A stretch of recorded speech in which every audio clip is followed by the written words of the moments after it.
Hi guys, welcome to ஸ்னேகம் இல்லம். எல்லோரும் எப்படி இருக்கீங்க? இன்றைக்கி ஒரு செம ஜாலியான காமெடி கலந்த கதை தான் பார்க்க போகிறோம். கதைக்குள்ளே போகிறதுக்கு முன்னாடி நம்ம ஸ்னேகம் இல்லம் சேனலை சப்ஸ்கிரைப் பண்ணலைன்னா கட்டாயம் இப்போயே சப்ஸ்கிரைப் பட்டனை அழுத்திடுங்க. பக்கத்தில் இருக்க பெல் ஐக்கானையும் கிளிக் பண்ணிவிடுங்க. ஏன்னா அப்போ தான் நான் போடுற அடுத்தடுத்த சுவாரஸ்யமான வீடியோக்கள் உங்களுக்கு உடனே வரும். சரி, இப்போ கதைக்குள்ளே போகலாமா? பொதுவாக கல்யாண வீடுனாலே ஒரு கலாட்டா இருக்கும். என்ன கலாட்டான்னு பார்க்குறீங்களா? அதுதாங்க சண்டை. பொண்ணு வீட்டுக்கும் மாப்பிள்ளை வீட்டுக்கும் எதன்னா ஒரு சின்ன சின்ன சண்டை கட்டாயம் இல்லாமல் அந்த கல்யாணம் நிறைவடையாது. மாப்பிள்ளைக்கு போட்ட மொய் கம்மி, சமையலில் சாம்பாரில் உப்பு கம்மி, அப்படி ஏதாவது ஒரு பஞ்சாயத்து ஓடிட்டே இருக்கும். ஆனால் பல ஆயிரம் வருஷத்துக்கு முன்னாடி நம்ம மதுரையில் ஒரு கல்யாணம் நடந்துச்சு. அங்கே சாப்பாடு பத்தாமல் மொத்த மதுரையும் மிரண்டு போச்சு. அது யாருடைய கல்யாணம் தெரியுமா? நம்ம மதுரை அரசி மீனாட்சி அம்மனுக்கும் நம்ம சொக்கநாதருக்கும், அதாவது சிவபெருமானுக்கு நடந்த கல்யாணம் தாங்க அது. உலகத்தில் இருக்கிற தேவர்கள், ரிஷிகள், அப்புறமா சிவபெருமானோட சொந்தக்காரர்கள், பூதகணங்கள்னு கோடிக்கணக்கான பேர் வந்து மதுரையை ஸ்தம்பித்து போய் நிற்குது. மதுரை அரசியோட கல்யாணம் ரொம்ப சிறப்பாக நடந்து முடிஞ்சுது. கல்யாணம் முடிஞ்சதுக்கு அடுத்து நம்ம ஆளுங்க எங்கே போவாங்க? நேராக சாப்பாட்டு பந்திக்கு தானே ஓடுவாங்க. பெண் வீட்டாரான மீனாட்சி அம்மாவோட அம்மாவுக்கு, அதாவது காஞ்சனமாலை அம்மாவுக்கு ஒரு ஆசை.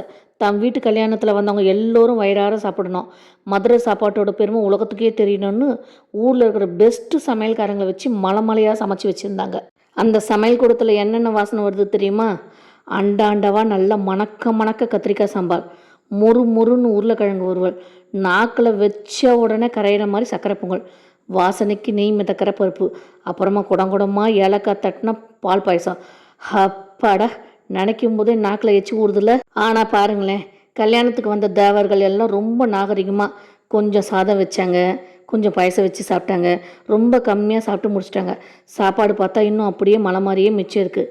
இதை பார்த்ததும் காஞ்சனமாலைக்கு சமையல் மேலேயும் தன் செல்வ செழிப்பு மேலேயும் ஒரு சின்ன தலகணம் வந்துருச்சு. அவங்க நேராக சிவபெருமான் கிட்ட போய், என்ன மாப்பிள்ள, உங்கள் வீட்டு ஆளுங்க இவ்வளவு கம்மியாக சாப்பிட்றாங்க, எங்கள் மதுரை சமையல் பிடிக்கலையா? சாப்பாடு மலை மாதிரி மிச்சம் கிடக்கு. உங்கள் ஆளுங்க யாராச்சும் இன்னும் சாப்பிடாம இருக்காங்களா? இருந்தால் கூப்பிடுங்க, எங்கள் மதுரை சாப்பாட்டை சாப்பிட்டு பார்க்கட்டும் அப்படின்னு கொஞ்சம் பெருமையாக கேட்குறாங்க. இதை கேட்டதும் சிவபெருமான் மனசுக்குள்ளே சிரிச்சுக்கிறாரு. ஓஹோ, மாமியாருக்கு தன் வீட்டு சாப்பாடு மேலே பயங்கரமான பெருமை வந்துடுச்சு போல். இந்த அகந்தையை இன்னைக்கு உடைக்கணும்னு சிவபெருமான் ஒரு பிளான் போடுறாரு. என்ன பிளான் தானே பார்க்குறீங்க? சிவபெருமான் தன் பின்னாடி நின்றுட்டு இருந்த பூதகணங்களில் ஒருத்தனை கூப்பிட்றாரு. பார்க்குறதுக்கே ஒரு குட்டி மலை மாதிரி பயங்கரமான உருவம். அவனோட வயிறு மட்டும் பெரிய அண்டா சைஸு முன்னாடி நீட்டிகிட்டு இருக்கு. சிவபெருமான் காஞ்சனமாலை கிட்ட, அம்மா, என் கூட வந்த மற்றவங்க எல்லாம் சாப்பிட்டு கிளம்பிட்டாங்க, ஆனால் இதோ இந்த குண்டோதரன் காலையிலேருந்து ஒரு பருக்க கூட சாப்பிடல, அவனுக்கு மட்டும் கொஞ்சம் சாப்பாடு போடுங்க அப்படின்னு சொல்கிறாரு. காஞ்சனமாலையும், ஆஹா, இவன் ஒருத்தன் தானே, இவனுக்கு போட்டு மிச்சத்தை என்ன பண்ணுறதுன்னு நினச்சிக்கிட்டு, சரிப்பா தம்பி, நீ போய் பந்தியில் உட்காரு அப்படின்னு சொல்கிறாங்க. அவனும் சரிங்கம்மான்னு போய் உட்காடுறான். இங்கே தாங்க கதையோட அசல் ட்விஸ்டே ஆரம்பிக்குது. குண்டோதரன் பந்தியில் போய் உட்காடுறான். அவனுக்கு முன்னாடி பெரிய வாழை இலையை போட்டு பரிமாறுறவங்க வழக்கம் போல் ஒரு கன்றி சாதத்தை அள்ளி வைக்கிறாங்க. வச்ச அடுத்த மைக்ரோ செகண்டு டபக்குன்னு வாயில் போய் விழுங்கிடுறான். இலை காலியாகுது. இன்னும் வைங்கன்னு கேட்குறான். பரிமாறவங்க வேகமாக அள்ளி வைக்கிறாங்க. ஆனால் அவங்க இலையில வைக்கிற நேரம் அவனுக்கு பத்தலை. ஒரு கட்டத்தில் பொறுமை இழந்த குண்டோதரன் பந்தியிலிருந்து எழுந்து நேராக சமையல் கூடத்துக்கே ஓடுறான். அங்கே சமைச்சி வச்சிருந்த பெரிய அண்டாக்களை அப்படியே ஒத்த கையால் தூக்குறான். அந்த அண்டா சாதம் அப்படியே வாய்க்குள்ளே கொட்டுறான். ஒரே வாய். அடுத்த அண்டா சாம்பார், அப்படியே ஒரே மடக்கு. அடுத்து வச்சுருந்த அண்டாவாக பாயசம், வடை, கூட்டு பொரியலும் சமையல் கூடத்தில் இருந்த அத்தனை சாப்பாட்டையும் அண்டாவோடு சேர்த்து வாயில் ஊற்றிக்கிறான். ஆனால் ஆச்சரியம் என்னென்னா, அவ்வளோ சாப்பாடு சாப்பிட்டு அவனோட வயிறு அப்படியே தட்டையாக தான் இருக்குது. இன்னும் கொஞ்சம் கூட நிறையல. அவன் பசிக்குதே, சாப்பாடு பத்தலை, இன்னும் கொடுங்கன்னு கத்த ஆரம்பிக்கிறான். இதை பார்த்த சமையல்காரங்க எல்லாம், அம்மாடியோ, இது மனுஷனே இல்லை, ஏதோ பூதம் வந்திருக்குது, ஓடுமடா சாமின்ட்டு கரண்டி துடுப்பு எல்லாத்தையும் போட்டுட்டு பயந்து 4 பக்கமும் சத்தறி ஓடுறாங்க. காஞ்சனமாலைக்கு என்ன பண்ணுறதுன்னே தெரியல. ஒரு பூதத்தோட பசிக்கு முன்னாடி மதுரை நகரத்தோட சமையலே தோத்துடுச்சுன்னு மிரண்டு போய் நடுங்கிக்கிட்டே சிவபெருமான் காலில் விழுறாங்க. சிவபெருமான் சிரிச்சுக்கிட்டே குண்டோதரனை பார்த்து, சரி, சாப்பாடு தான் தீர்ந்து போச்சு, சமைச்ச அண்டாக்களோட வாயில் கருகின சாப்பாடு அப்படியே இருக்குது, அதையாவது வழித்து சாப்பிடுன்னு சொல்கிறாங்க. அவனும் விடாமல் அந்த பெரிய அண்டாக்களை எல்லாம் சுரண்டி கருகின சாப்பாட்டையும் சாப்பிட்டு முடிக்கிறான். அவ்வளோ காரசாரமான கருகின சாப்பாட்டை சாப்பிட்ட உடனே அவனுக்கு பயங்கரமான தாகம் எடுக்குது. தாகம் தண்ணி வேணும்னு மதுரை அதிர்ற அளவுக்கு கத்துறான். மதுரையில் இருந்த குளம், குட்டை, கிணறு எல்லா தண்ணியும் குடிக்கிறான்.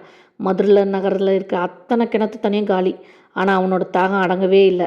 உடனே சிவபெருமான் தன் தலையில் இருந்த கங்கையை நோக்கி, கங்கையே, என் பூதத்தின் தாகத்தை தீர்க்க வேகமாக ஓடி வா அப்படின்னு கூப்பிடுறாரு. அப்படி சிவபெருமான் உத்தரவிட்ட உடனே அவரோட ஜடா முடியிலிருந்து பொங்கி பெருக்கெடுத்து ஓடி வந்த நதி தான் நம்ம வைகை நதி. வைகைன்னா என்ன அர்த்தம் தெரியுமா? கையை வைன்னு அர்த்தம்.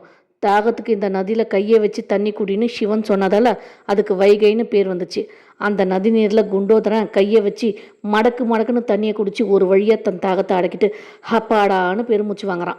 அப்பாடா, ஒரு வழியாக குண்டோதரன் வைகை நதியில் கையை வச்சு மடக்கு மடக்குன்னு தண்ணியை குடிச்சு தன் தாகத்தை அடைக்கிறான். அவனோட தாகம் தீர்ந்த உடனே அவன் அப்படியே நிம்மதியாக தரையில் படுத்து உருள ஆரம்பிச்சிட்டான். ஆனால் பாருங்க, அங்கே இன்னொரு பெரிய பிரச்சனை ஆரம்பமாயிடுச்சு. சிவபெருமான் ஜடாமுடியிலிருந்து வந்த கங்கையாறு சும்மா சாதாரணமாக வரும். அது பயங்கர வேகத்தோடு காடு மேடெல்லாம் கடந்து மதுரைக்குள்ளே வெள்ளமாக பாய ஆரம்பிச்சிச்சு. வைகை ஆற்றுல வெள்ளம் கரை புரண்டு ஓடுது. மதுரை மக்கள் எல்லோரும் ஐயோ முதல்ல சாப்பாடு பத்தலன்னு ஒரு பூதம் வந்து சமையல் கூடத்தை காலி பண்ணிச்சு. இப்போ என்னடானா ஊரே வெள்ளத்தில் முழுக போகுது, மதுரையே அழிய போகுது அப்படின்னு பயந்து போய் அங்கிட்டும் இங்கிட்டும் அலறிட்டு ஓடுறாங்க. மகாராணி காஞ்சனமாலை அம்மாக்கு இப்போது சாப்பாட்டு கவலை போய் ஊரை காப்பாற்றுற கவலை வந்துடுச்சு.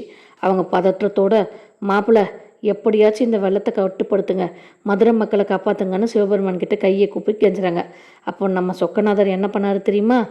வைகை நதியை பார்த்து, கங்கையை என் பூதத்தின் தாகம் தீர்ந்து விட்டது, இனி நீ அமைதியாக மதுரை மக்களுக்கு பயன்படும் வகையில் நிதானமாக ஓடு அப்படின்னு உத்தரவிட்டாரு.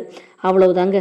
சீறி பாஞ்சு வந்த வைகை நதி சிவபெருமானோட பேச்சு கேட்டு அப்படியே ஒரு நல்ல பிள்ளை மாதிரி சாந்தமாகி மதுரை மக்களை செழிக்க வைக்கிற மாதிரி அழகாக ஓட ஆரம்பிச்சுது.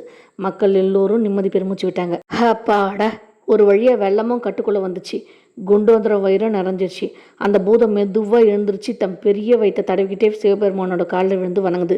இறைவா, என் பசியும் தீர்ந்தது, தாகமும் அடங்கியதுன்னு சொல்லிட்டு அமைதியாக போய் சிவனுக்கு பின்னாடி நிற்கிது. அப்போ நம்ம மீனாட்சி அம்மாவோட அம்மா காஞ்சனமாலை அம்மா மெதுவாக சிவபெருமான் முன்னாடி வராங்க. அவங்க முகத்தில் இருந்த அந்த பெருமை தலகனை எல்லாமே இப்போ காணாமல் போயிடுச்சு. கண்களில் கண்ணீரோட சிவபெருமானோட காலில் விழுறாங்க. மாப்பிள்ளை, என்னை மன்னிச்சிடுங்க. என்கிட்ட இருக்கிற செல்வத்தை வச்சு தானியத்தை வச்சு 30 முக்கோடி தேவர்களுக்கே என்னால் சாப்பாடு போட்டுட முடியும்னு நான் ரொம்ப தப்பாக பெருமையாக நினச்சிட்டேன். ஆனால் நீங்கள் அனுப்பின ஒரே ஒரு சாதாரண பூதத்தோட பசியை கூட என்னால் தீர்க்க முடியல. மதுரை நகரத்தோட அத்தனை சமையலும் அத்தனை தனியும் ஒரு ஆளுக்கே பத்தாமல் போயிடுச்சு. பார்த்தீங்களா? இப்போ தான் எனக்கு புரியுது, இந்த உலகத்தில் இருக்கிற அத்தனை ஜீவராசிகளோட பசியையும் தீர்க்கிறவன் நீங்கள் ஒருத்தர் தான். என்னோட அகந்தையை மன்னிச்சு என்னை ஆசீர்வதிங்க அப்படின்னு உருக்கமாக வேண்டிக்கிறாங்க. சிவபெருமான் தன்னோட புன்னகையால் அவங்கள ஆசீர்வதிச்சு என்ன சொல்கிறாரு தெரியுமா? அம்மா, உங்களுக்கு மதுரை சமையல் மேலே இருக்கிற அன்பு எனக்கு ரொம்ப நல்லா தெரியுது. ஆனால் உங்ககிட்ட இருக்கிற தலைகணம் மட்டும் மனுஷனுக்கு என்றைக்குமே வரக்கூடாது. அதை உணர வைக்க தான் இந்த லீலை அப்படின்னு சொல்லிட்டு கல்யாணத்துக்கு வந்த எல்லோருக்கும் ஆசீர்வாதம் பண்ணுறாரு. மதுரை மங்களகரமாக மாறுது. ஸோ இந்த கதையிலேருந்து நமக்கு என்ன தெரியுது? நம்மக்கிட்ட எவ்வளவு பணம், காசு, வசதி, அழகு, திறமை இருந்தாலும் என்னால் எதையும் செய்ய முடியும், நான் தான் எல்லோரையும் விட பெரியவங்க அப்படின்ற தலைகணம் என்றைக்குமே நம்மளுக்கு வரக்கூடாது. ஆனால் நாம் அப்படி நினைக்கும் பொழுது நம்ம தலைகணத்தை அடக்க கடவுள் ஏதோ ஒரு ரூபத்தில் ஒரு குண்டோதர பூதத்தை நம்ம வாழ்க்கையில் அனுப்பி வைப்பார். அதை தான் இந்த மதுரை கல்யாண விருந்து கதை நமக்கு ரொம்ப அழகாக சொல்லி கொடுக்குது. கதை கண்டிப்பாக உங்கள் எல்லோருக்கும் பிடிச்சிருக்கணும்னு நம்புகிறேன். இந்த வீடியோ உங்களுக்கு பிடிச்சிருந்தால் மறக்காமல் ஒரு லைக் பட்டனை தட்டி விடுங்க. அப்படியே உங்கள் ஃப்ரெண்ட்ஸு, உங்கள் சொந்தக்காரங்க, உங்கள் வாட்ஸ்அப் குரூப்புன்னு எல்லோருக்கும் இந்த வீடியோவை ஷேர் பண்ணுங்கள். அவங்களும் இந்த சுவாரஸ்யமான கதையை கேட்டு ஜாலியாகட்டும். நீங்கள் இன்னும் நம்ம ஸ்நேகம் இல்லம் சேனலை சப்ஸ்கிரைப் பண்ணலாம், மறக்காமல் இப்போவே சப்ஸ்கிரைப் பண்ணிவிட்டு பக்கத்தில் இருக்கிற பெல் ஐக்கானையும் கிளிக் பண்ணிவிடுங்க. அப்போ தான் நான் போடுற அடுத்தடுத்து சூப்பரான வீடியோக்கள் உங்களை தேடி வரும். இன்னும் ஒரு அழகான சுவாரஸ்யமான வீடியோவில் உங்களை நான் பார்க்குறேன். அது வரைக்கும் உங்களிடமிருந்து விடைபெறுவது நம்ம ஸ்நேகம் இல்லம். நன்றி, வணக்கம், வாழ்க வளமுடன். தேங்க்ஸ் ஃபார் வாட்சிங்.